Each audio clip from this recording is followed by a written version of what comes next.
Well, hello. Thank you for clicking in. Do you love vintage? Do you love jewelry? Would you like to learn the secrets of someone who's been collecting for more than 40 years and selling for more than 20? Keep watching. This is the ultimate guide to collecting and reselling vintage costume jewelry. A while back, I did a video on vintage rare finds that are the most collectible, the most valuable, the most important pieces, the holy grail kinds of pieces. I recommend giving that video a watch. I will link it in the description box below, and I will also put the card up here. Today, we are focusing on the valuable collectible pieces that are easier to find that you can possibly come across. Not every time you go out, but there is a better chance if you know what to look for. We are going to go out into the field and I'm going to show you how to do it. It is totally within the realm of possibility to get better at finding the things. They are out there. The focus today is on finding the hidden treasures that can be missed if you know what to look for. How to spot the better pieces, the undiscovered treasures like a pro. By learning and practicing these tips until they become second nature to you, if you know what to look for, I promise you, you will be able to spot the undiscovered treasures like a pro. If you follow these tips and you learn and you practice till it becomes second nature to you, you will do it. I promise you. I have 3 steps laid out. The first step is knowing what to look for, the signed pieces. Know the companies with the greatest potential that signed their pieces. Companies like Monet, Trifari, Coro, Kramer, Weiss, Regency, and Napier companies. There are others, but that's a good place to start.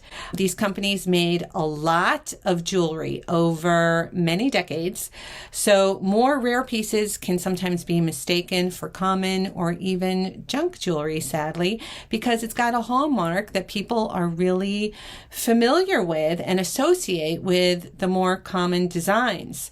Even though it could be valuable and rare, someone could be holding it in their hand and it could be missed.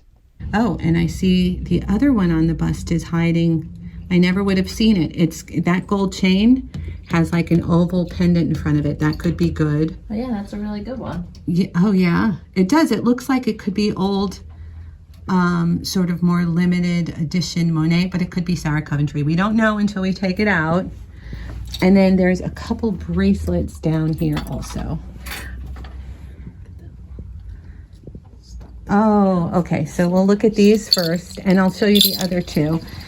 This one and this one. And I'm going to take these over to the table. Sure. Okay, so out of the 4 things that we just took out of the case, this bracelet, this necklace, and this necklace, which one is the one that is the most valuable, or the sleeper, or the one to buy to resell? Let's break it down. So looking at this one, this is lovely. It does have some age. It is definitely vintage. Looks like beautiful glass prong set. So far, so good. Fold over. The price is $38. All right. Fold over clasp. Turn it over, and looks like decent plating, not painted or sprayed on or anything like that. There is some wear here, so this would be more for a collector and less for a seller, but a great price for a collector. All right, and we can Google lens and see what that does, or we can research it. That would be the next step, right? If you were interested, you would continue to do your research. This one, if you turn it over, let's move this. This one has a very interesting look. Looks very almost 1940s. It has the safety clasp, and the pins just hold the tags. That's what this vendor does. Look how cool this is. Okay, she's got 45 on this, and if you turn it over, you'll find great condition, great metal, everything well soldered, right? All the hallmarks of something decent. And then it is signed, and here it is.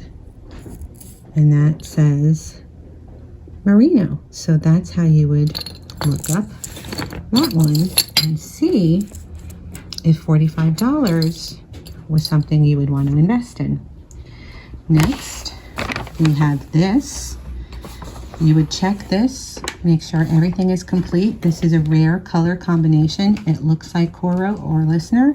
If you were to turn this over, you would see that it is marked BSK, which is a great hallmark to find.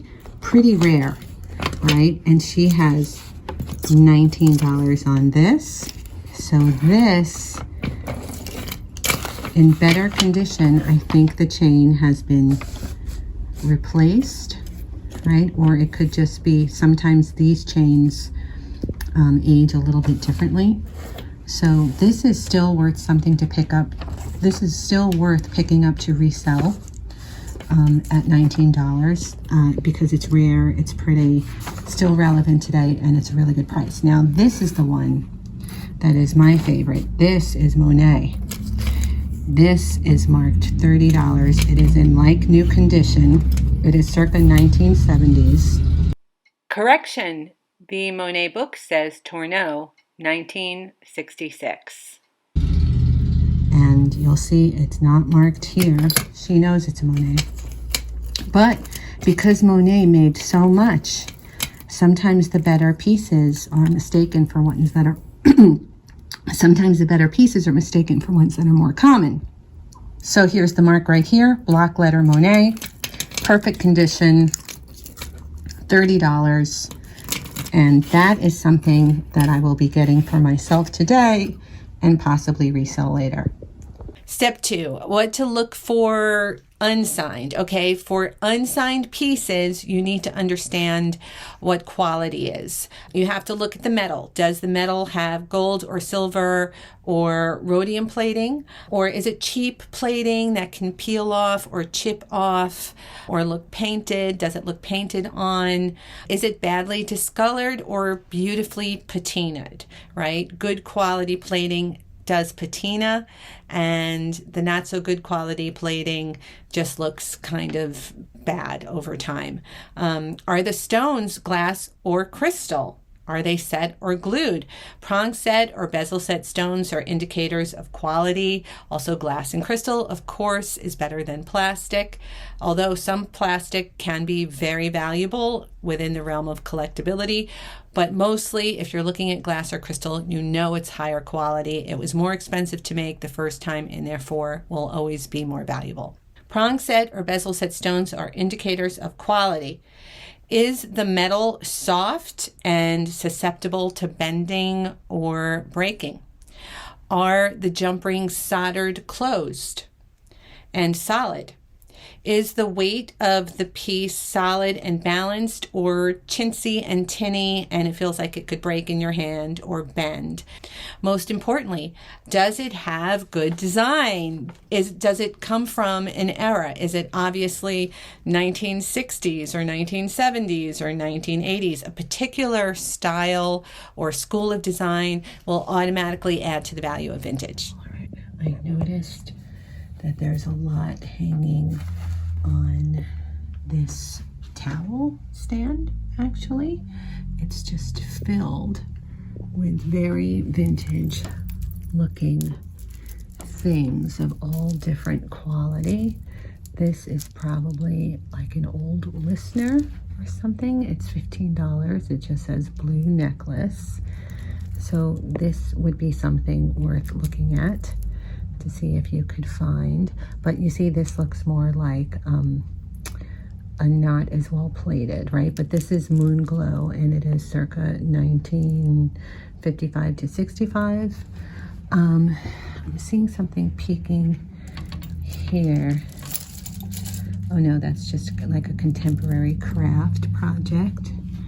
And then these catch my eye.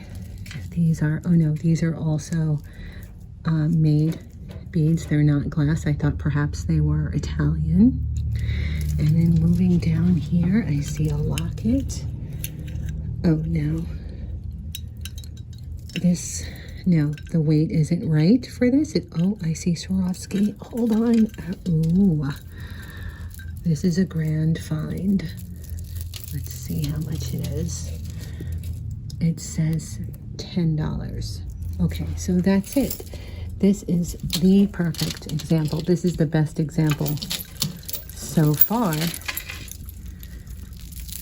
This is beautiful. It even has the hanging dangles. We'll check it for any marks. Even if it's not marked Swarovski, it's still Swarovski crystals, and see how beautiful the gold plating is and how everything is soldered. You know, just really beautiful. And I do see some more over here. Okay. These, look at these. These are unusual. These might be lucite, but they're great. And then look at these colors. What? Oh, there's more here.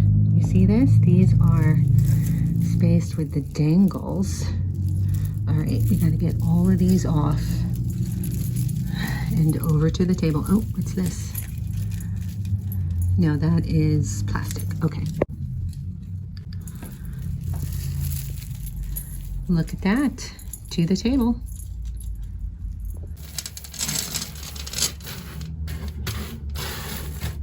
So beautiful.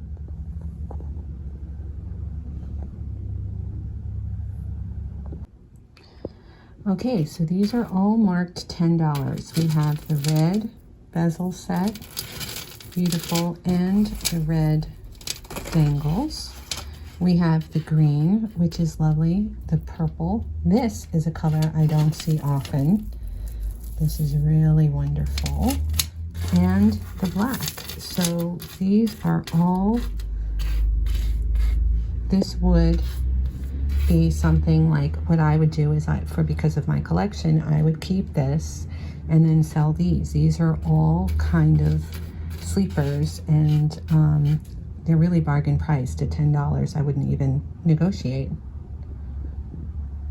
Okay, they do not have clasps, which is why they're sleepers, right? So this is the best illustration. You can search, and if you know what to look for, here is the little hang tag, and it is in fact a Swarovski swan.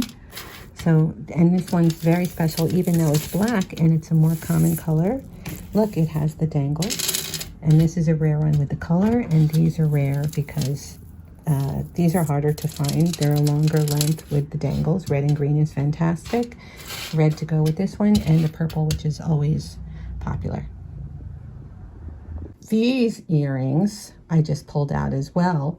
This looks to me like an unsigned signer or pinetta. Here, I'll take it off. So this is the two pairs of earrings that we found. And this, I think, is a perfect example of what I was talking about. On first glance, this looks so much like signer and pinetta. It does have a patent pending mark, and it is $10. This is marked $10. So I think this is a perfect illustration of what I wanted to show you. Look, it's the unusual, look at the cut of the crystal, and also the same idea. Everything's smooth, everything's soldered. The plating looks like good gold plating. It's good metal. It's not too soft. It's all the hallmarks of what you could find and then possibly research or attribute, right? And then these look like Judy Lee. These look so much like Judy Lee. They might just be 1980s, but another perfect example, if you look at the back, these are totally unsigned, but excellent costume jewelry to find. And these are $8. And this is something that if you're in the mood, you can pick up and then research after. I will show you how to do that. We were talking about Google Lens, so I'll do that now. All right, so now we're on step 3, and this is not to be underestimated. Step 3 is knowing how to research. If you're in the shop and you're wondering if you're about to make a good choice, you can use Google or eBay on the fly.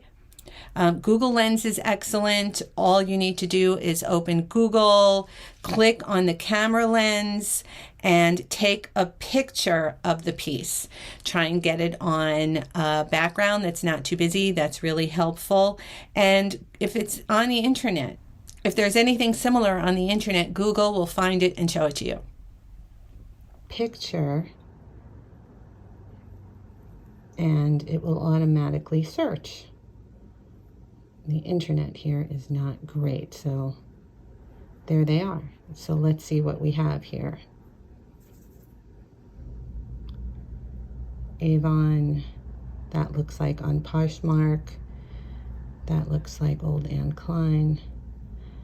So I'm not seeing any exact matches, but that's how you do it. That would be the next thing, and you can get a range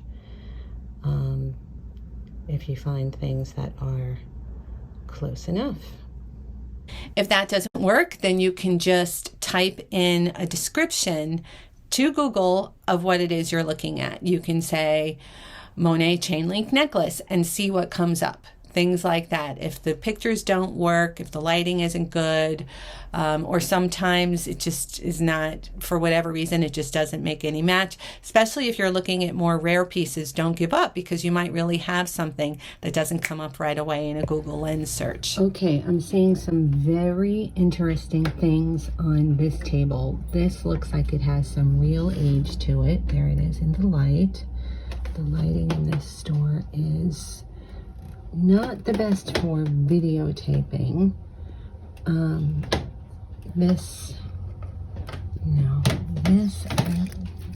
is that? That's probably newer. The iridescent caught my eye. I'm going to stay on task.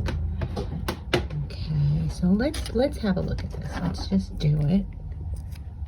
All right, did it fool me? No, it's an old fur clip, and there is a mark on it. Let's see what it says. Okay, so here's a good example. I put it under the light.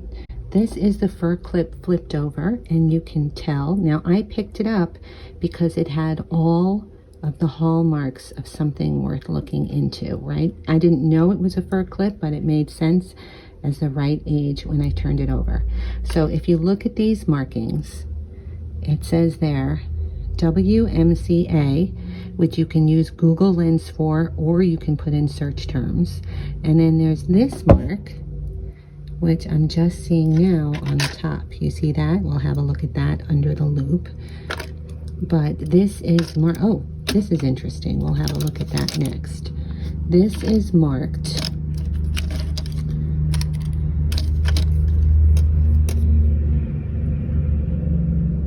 $30. Okay, so this is definitely something, just because it's probably from the 1930s and the condition looks decent. I see one missing stone, but look at the red cabs. So we're going to look this up. I think this is probably the best illustration so far, because you look at it, it doesn't look like much. It could definitely get lost in a group, but you can tell that it has a particular era or style. And then you turn it over, and sure enough, it says Denmark, handmade, numbered.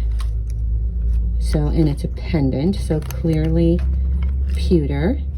There it is right there.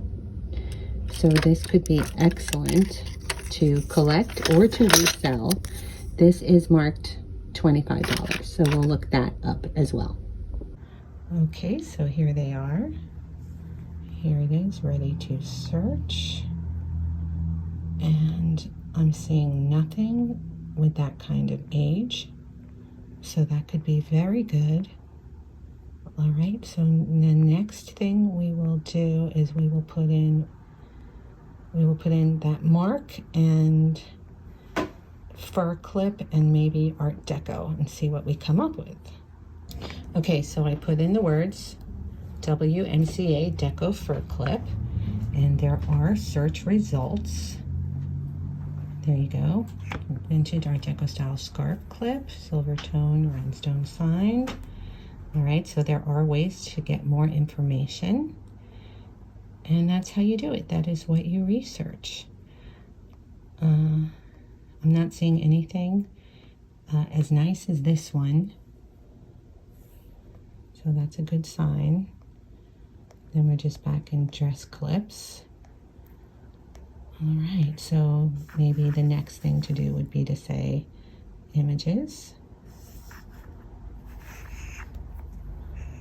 And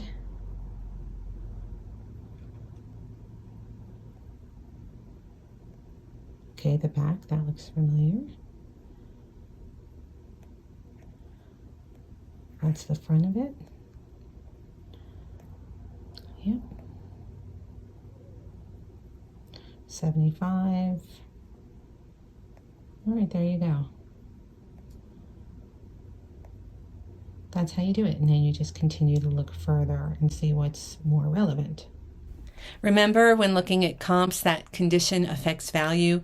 Wear or repairs can diminish value unless it's something that's really, really rare, in which case it doesn't always matter that much. But do keep in mind that condition really is important to collectors. You can also join groups.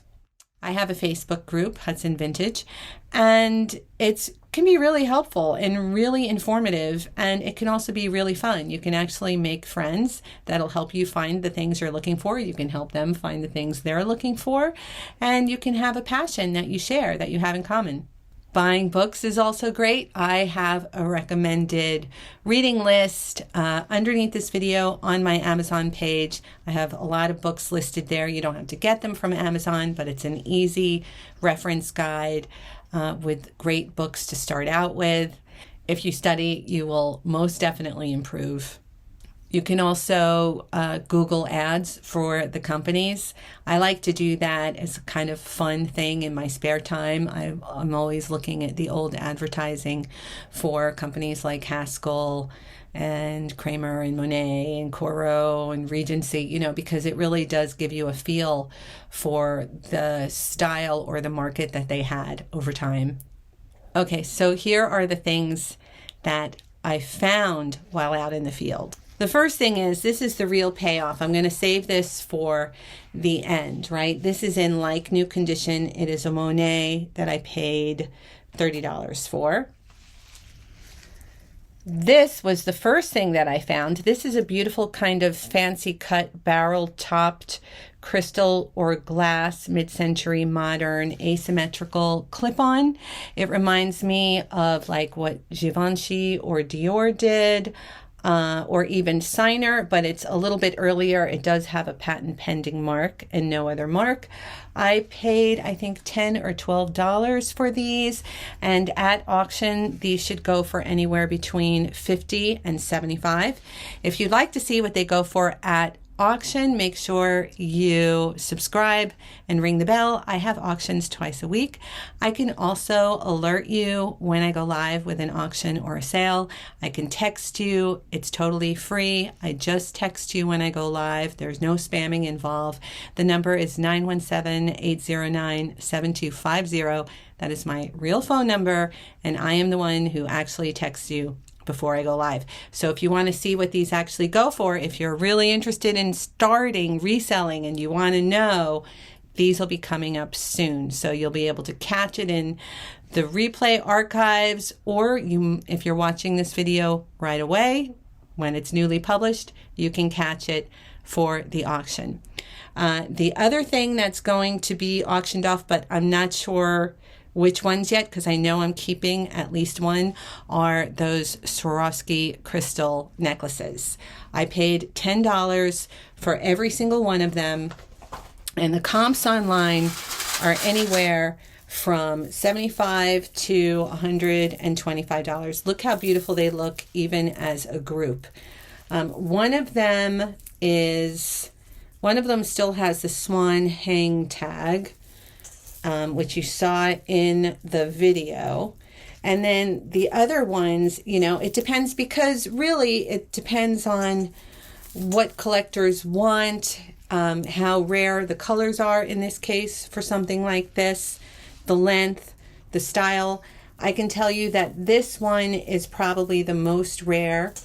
out of all of them. This is the black. This is the larger crystals, and it does have like the dangles as well.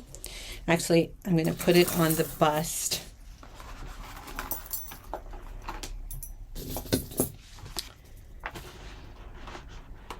Oh, this is the one with the tag. I'll show you the tag right now.